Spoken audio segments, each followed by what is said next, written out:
The courtroom felt colder than it should have for a late spring morning. Fluorescent lights buzzed overhead, casting a dull glow on worn wooden benches and scuffed linoleum floors.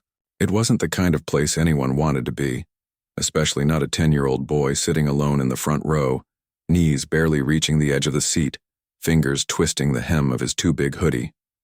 He'd worn his best jeans, the ones without holes, and a clean t-shirt under the hoodie, just like his grandmother had told him to. "Look respectful," she'd said, her voice tight with worry. "They gotta see you're a good kid," but she hadn't been able to come. Her night shift at the hospital ran long, and then the bus broke down on the way back. She'd called the courthouse in tears, begging them to wait, but the clerk just said, "Ma'am, the docket moves whether you're here or not." So he sat by himself. The room filled slowly. Lawyers in rumpled suits, a few reporters scribbling in notebooks, a couple of social workers with tired eyes. Everyone seemed to know their place except him. He kept his gaze fixed on the floor, counting the cracks in the tiles. 1, 2, 3, anything to avoid looking at the bench where the judge would sit. When the bailiff finally called the case, the boy stood up quickly, almost knocking over his chair. His heart hammered like a drum in his chest. He walked to the center of the room, shoulders hunched, trying to make himself small. The judge entered a moment later, older, with silver hair and glasses perched low on his nose. He shuffled papers without looking up. "All right," he said, voice dry as chalk. "Minor altercation at Jefferson Middle School. Defendant is 10 years old?" He glanced up, eyebrows raised. "Yes, Your Honor," said the public defender, a young woman who'd met the boy only 10 minutes before. She gave his shoulder a quick, nervous pat. The judge sighed. "What's the story here?" The lawyer explained it simply. The boy had pushed another student during lunch. No punches thrown, no injuries, just a shove that sent the other kid stumbling into a trash can.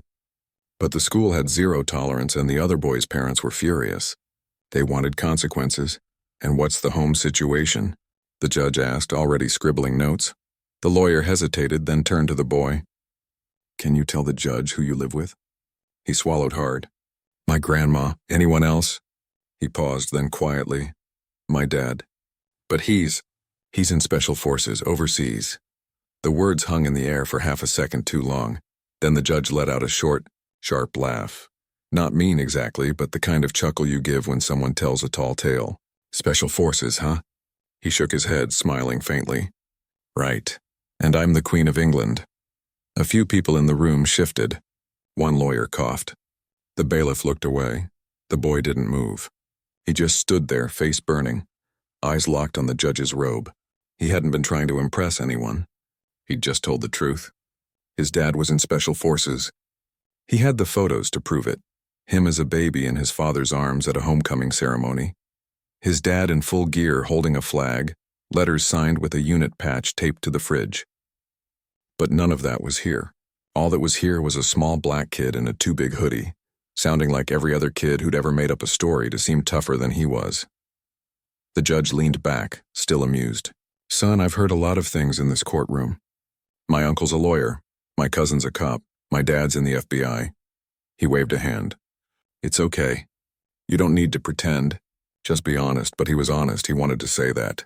He wanted to explain how his dad missed birthdays and school plays, how he only came home in between long deployments, how sometimes months went by without a call because of where he was stationed, how his grandma kept a map on the wall with pins marking where his dad might be, even though she wasn't supposed to know, how every time the doorbell rang unexpectedly, his stomach dropped. Was it good news or bad? But his throat closed up. Words wouldn't come, so he just nodded like he'd been caught in a lie. The judge turned to the lawyer. "Any other family support?" "Just the grandmother, Your Honor. Works nights at St. Mary's, clean record." "Very involved," the judge grunted. "Well, with no parent present and this kind of behavior at school." He tapped his pen. "I'm leaning toward temporary placement. Maybe a short stay with a foster family while we assess stability." The boy's stomach dropped. Foster family. He'd heard stories. Kids bounced from house to house, losing everything they owned, never feeling safe. He couldn't go there. Not when his grandma's house smelled like cinnamon and old books. Not when his bed had the blanket his dad sent from Germany. Not when he knew, deep down, that his father would come back just like he always did. But who would believe him? He looked around the room, searching for someone, anyone who might understand. The public defender gave him a sympathetic look but didn't argue. The bailiff avoided his eyes. Even the clock on the wall seemed to tick slower, like time itself had given up on him. Outside, a siren wailed in the distance. Somewhere a real emergency was happening. But in here, in this cold room with its buzzing lights and judgmental silence, the only emergency was a boy who'd told the truth and been laughed at for it. He sat back down, folding his hands in his lap. He wouldn't cry. He wouldn't give them that. His dad had taught him that much. Keep your head up even when the world tries to push it down. The judge moved on to the next case, but the boy stayed frozen in place, replaying those few seconds over and over. The laugh, the smirk, the way his words had been tossed aside like trash. He didn't know it yet, but thousands of miles away, his father was already packing his gear. A secure call had come through late the night before, from his mother, voice shaking, telling him what happened in court. And in that moment, duty and family collided in a way that even the military couldn't ignore. But for now, in this courtroom, all the boy had was silence and the quiet. Stubborn hope that someday someone would listen. Life at home was quiet, too quiet sometimes. The house sat on a tree-lined street where neighbors waved from porches and kids rode bikes until the streetlights came on. Inside, the walls were covered in photos. School portraits, holiday snapshots, a faded picture of a young man in uniform holding a newborn. That was him, his dad, looking tired but proud, standing in front of an American flag with desert sand clinging to his boots. His grandmother kept that photo on the fridge, right next to the grocery list and a magnet that said, "Home is where love is." She worked nights as a nurse's aide at the hospital, so most evenings it was just him, the hum of the refrigerator, and the soft murmur of the evening news. He'd make himself a peanut butter sandwich, do his homework at the kitchen table, and wait. Sometimes she'd call during her break to check in. "You eat?" she'd ask. "Homework done?" "Lock the door, baby. I'll be home soon." He never complained. He knew she was doing her best. And he knew his dad was doing something important, something dangerous, even if he didn't fully understand it. All he knew was that his dad wasn't like other dads. He didn't coach Little League or show up for parent-teacher conferences. But when he was home, even for just a few days, it felt like the whole world lit up. He remembered one winter break when his dad surprised them. He'd walked in the front door at midnight, duffel bag slung over his shoulder, smelling like jet fuel and cold air. He didn't say much, just dropped to one knee, pulled his son into a bear hug and whispered, "Missed you." Champ. For 3 whole days, they played chess, fixed the leaky faucet, and watched old war movies. His dad never talked about what he did overseas. "Some things are better left unsaid," he'd say gently. But he'd tell stories about the stars in the desert sky, about the stray dog that followed his unit for weeks, about how he kept a photo of his son tucked inside his helmet. Those moments were rare, but they stuck. Like glue. Back in the courtroom, though, none of that mattered. All they saw was a kid with no adult beside him, saying something that sounded too big for his size, and maybe it did sound unbelievable. A 10-year-old claiming his dad was in special forces? To most people, that sounded like something from a movie, not real life. They didn't know about the care packages that arrived with foreign stamps, the handwritten letters filled with dad jokes and advice, the way his father always signed off with, "Stay sharp. Stay kind." After the hearing, he walked home alone. The school had let him leave early, and the courthouse was only 6 blocks from his house. He kept his head down, hands in his pockets, replaying the judge's laugh over and over. It wasn't loud or cruel, but it cut deep because it was so casual, like his truth was just a joke to pass the time. When he got home, his grandmother was finally there, still in her scrubs, eyes red from crying. She rushed to him the second he stepped through the door. "Oh, baby," she said, pulling him close. "I'm so sorry I wasn't there. The bus broke down and my phone died and—" Her voice cracked. She didn't finish. He hugged her back tight. "It's okay, Grandma." But it wasn't. She made him hot chocolate, the kind with mini marshmallows, and sat with him at the table. "Tell me what happened," so he did. He told her about the shove. The other kid had called his dad a liar days before, said no black guy could be in special forces, and it had been building ever since. He told her about standing alone in front of the judge. And he told her about the laugh. Her face hardened. Not with anger, at least not yet, but with a quiet kind of resolve he'd never seen before. She reached for the landline phone on the wall. Their cell service was spotty, but the old corded phone always worked. "Your father gave me a number," she said softly. "For emergencies only." "This is an emergency," he whispered. She nodded and dialed. What followed was a series of clicks, pauses, and hushed voices. Military lines weren't like regular calls. They were codes, verifications, waiting. But eventually, after nearly 20 minutes, a familiar voice came through. Gruff, tired, but instantly recognizable. "Ma?" His dad said. She didn't waste time. She told him everything. The hearing, the shove, the judge's reaction, the threat of foster care. Her voice trembled, but she stayed calm. They treated him like he was lying, like you weren't real. There was a long silence on the other end. Then quietly, "Put him on." The boy took the phone, his hands shaking. "Dad?" "Hey, soldier," his dad said, using the nickname he always did. "You okay?" "I'm fine," he lied. "You stood up for yourself. That takes guts. Don't ever be ashamed of that." "But they didn't believe me." "I know," his dad said, "but belief doesn't change the truth. You know who I am. I know who you are. That's what matters." Then after a pause, "I'm coming home." The boy's breath caught. "Really? Really? They're processing emergency leave. It might take a day or two, but I'll be there before they try to move you anywhere." He didn't cry, not yet, but his chest felt lighter, like a weight had been lifted just by hearing those words. Back in his room that night, he pulled out the shoebox from under his bed. Inside were letters, photos, a challenge coin his dad had sent last year, and a small American flag from his last homecoming. He held the flag in his hands, remembering how his dad had knelt in the driveway, placing it gently in his palm. "This means something," he'd said. "It means people like us protected, not with words, but with action." Now, action was coming. Meanwhile, at the courthouse, paperwork moved forward.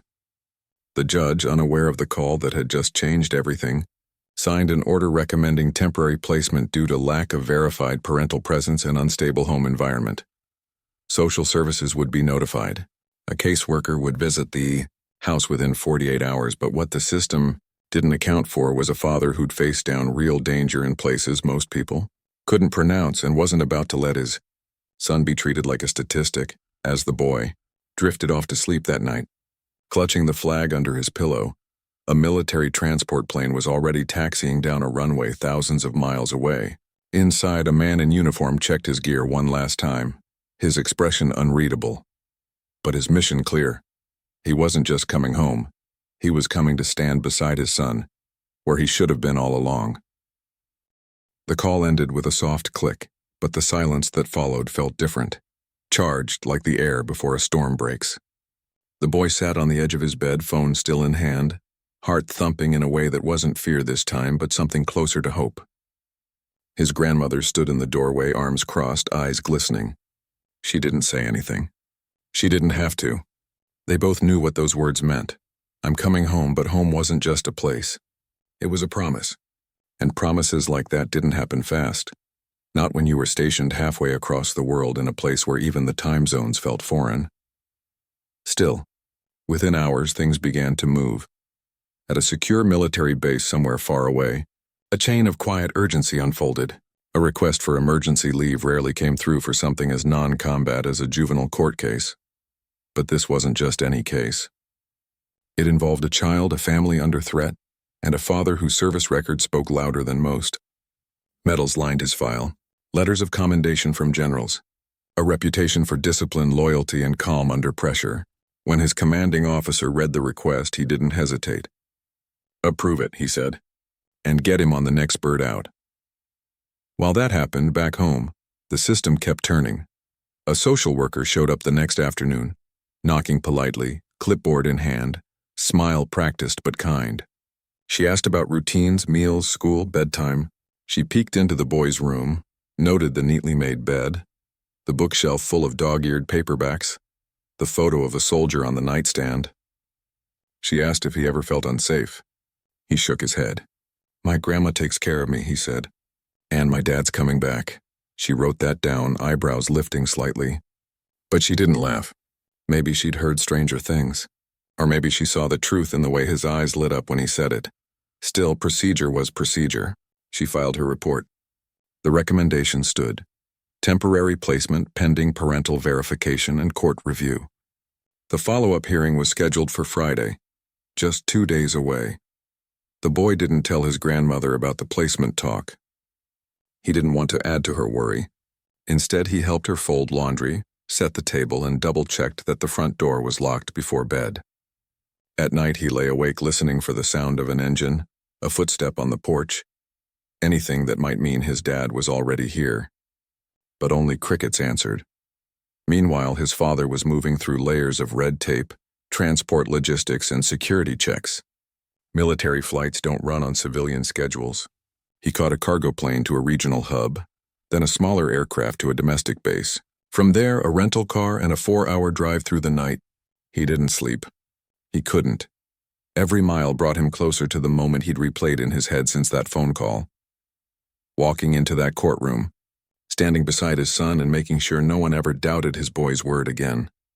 Back in the neighborhood, word had started to spread, not loudly, but in the way small communities talk. The woman next door brought over a casserole. The barber down the street asked how things were going. Even the school principal called, offering support. No one knew the full story, but they knew a good kid was in trouble and that his grandma was fighting for him. That was enough. On Thursday evening, the boy's grandmother sat him down at the kitchen table. Her hands were rough from years of work, but her touch was gentle as she held his. "Your dad called," she said. "He lands tomorrow morning. He'll be at the courthouse by noon." The boy's breath caught. "For real?" "For real," she said, smiling for the first time in days. "So you hold your head high tomorrow. You didn't do anything wrong, and you're not alone anymore." He nodded, but inside 1,000 thoughts raced. What if the judge didn't believe his dad either? What if they said the uniform didn't prove anything? What if it was too late? But then he remembered something his father once told him during a video call. Truth doesn't need to shout. It just needs to stand, so he would stand, and he'd let his dad do the rest. That night, while the house slept, his father drove through the last stretch of highway, eyes fixed on the road, jaw set. He wore his uniform, not because he wanted to impress anyone, but because it was who he was. It wasn't a costume. It was a commitment. And right now, that commitment meant showing up, not just as a soldier, but as a father. By dawn, he was home, not the base. Not a hotel. Home. He parked quietly in front of the little house with the overgrown azaleas and the porch swing that squeaked. He didn't knock. He let himself in with the key he always kept on his dog tags. Inside, the smell of coffee and old wood greeted him like an old friend. His mother was already up, standing at the stove. She turned, saw him, and burst into tears. They hugged without a word. Then she pulled back, wiped her eyes, and said, "He's scared." "I know," he said, "but he won't be for long." Upstairs, the boy stirred. He thought he'd dreamed the sound of a car, the creak of the front door. But when he opened his eyes, there was his dad, leaning in the doorway, duffel bag at his feet, eyes tired but warm. "Morning, soldier," his dad said softly. The boy scrambled out of bed and ran into his arms. No words, just the kind of hug that says everything. They spent the morning together, eating breakfast, going over what to expect in court, practicing how to sit still and speak clearly. His dad didn't make promises he couldn't keep. "I can't control what the judge decides," he said, "but I can make sure he sees us, really sees us."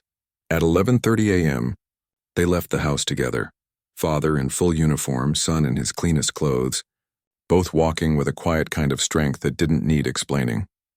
The courthouse loomed ahead, same as before. But this time the boy wasn't alone, and this time the story was about to change. The courthouse hallway felt different this time, not colder or brighter, but heavier, like the air knew something was about to shift. The boy walked half a step behind his father, eyes fixed on the stiff fabric of his uniform, the rows of ribbons and medals pinned neatly over his heart.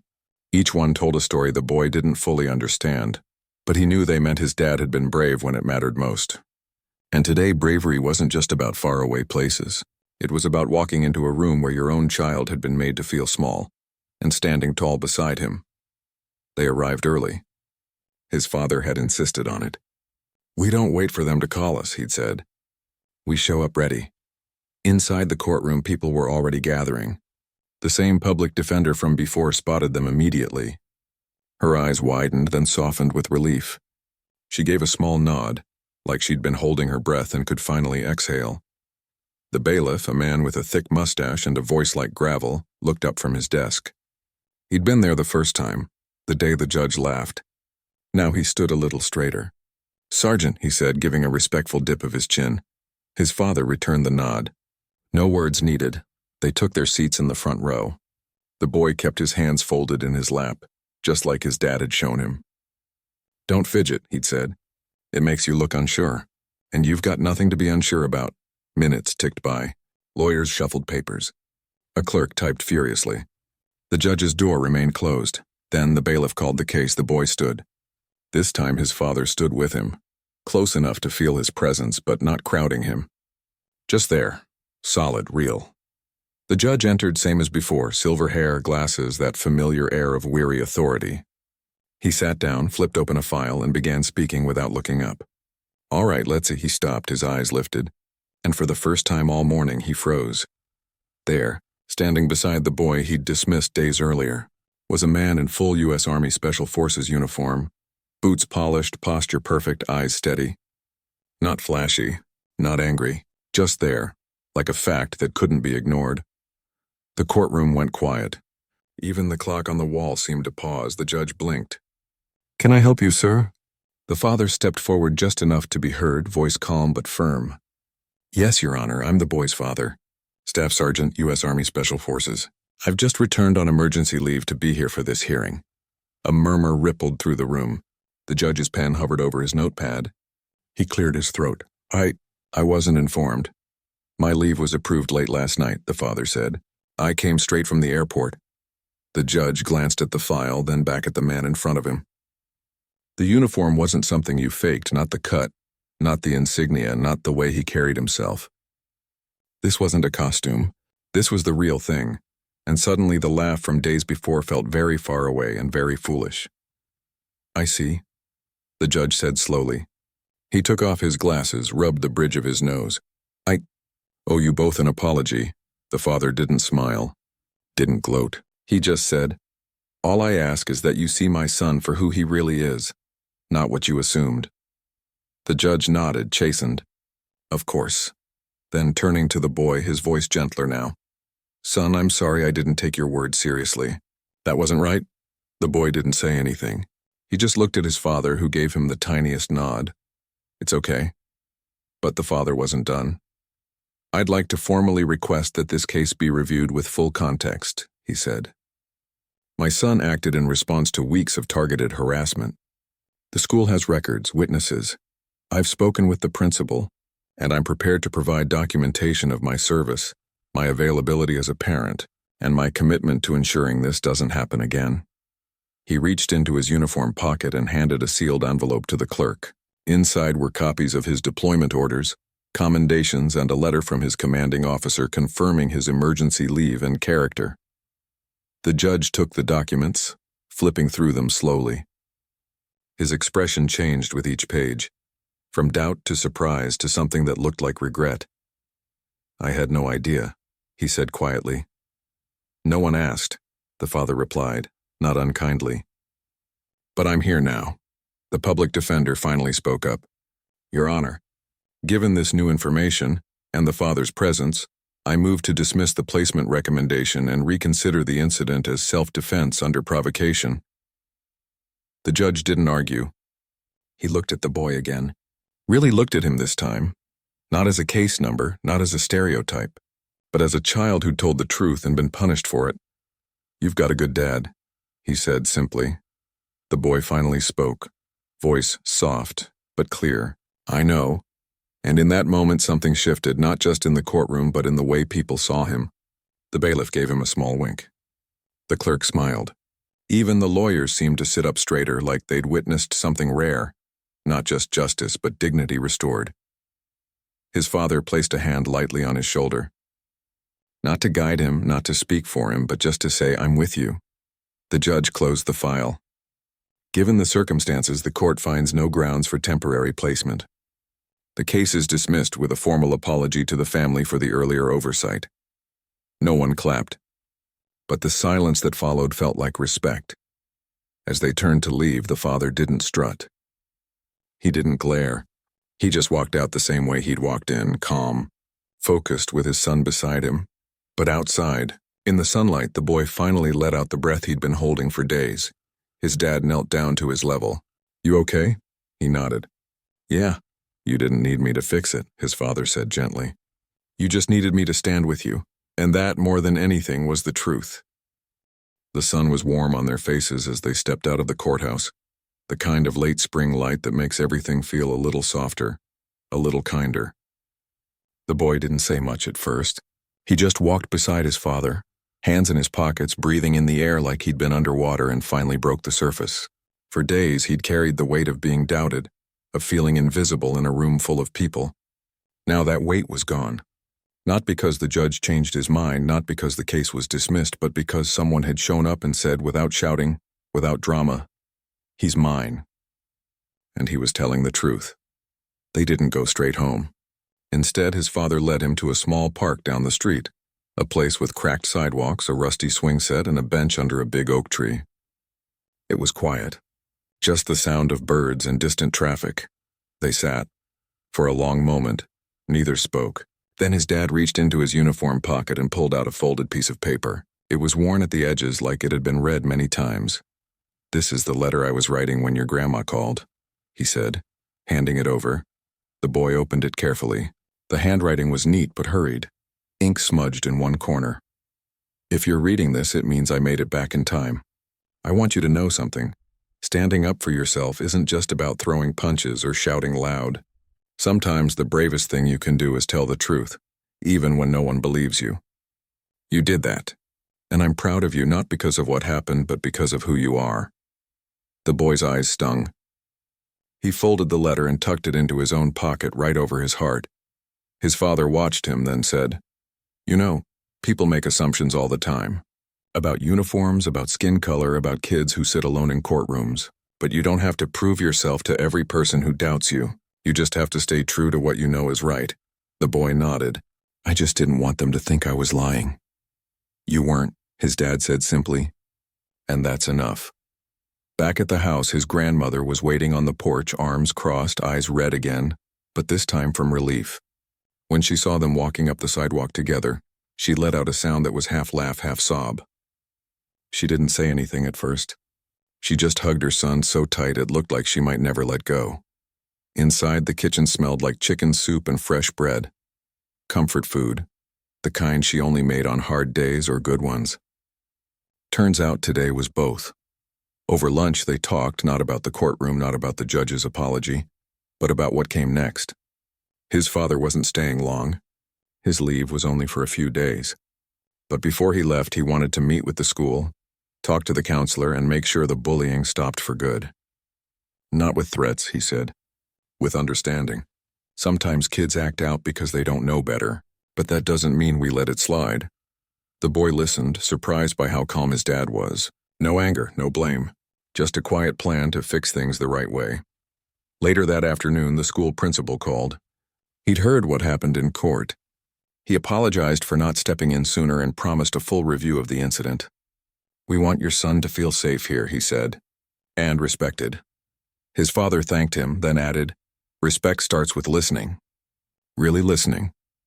That evening, as the sun dipped below the rooftops, the three of them sat on the porch swing, the one that squeaked with every gentle rock.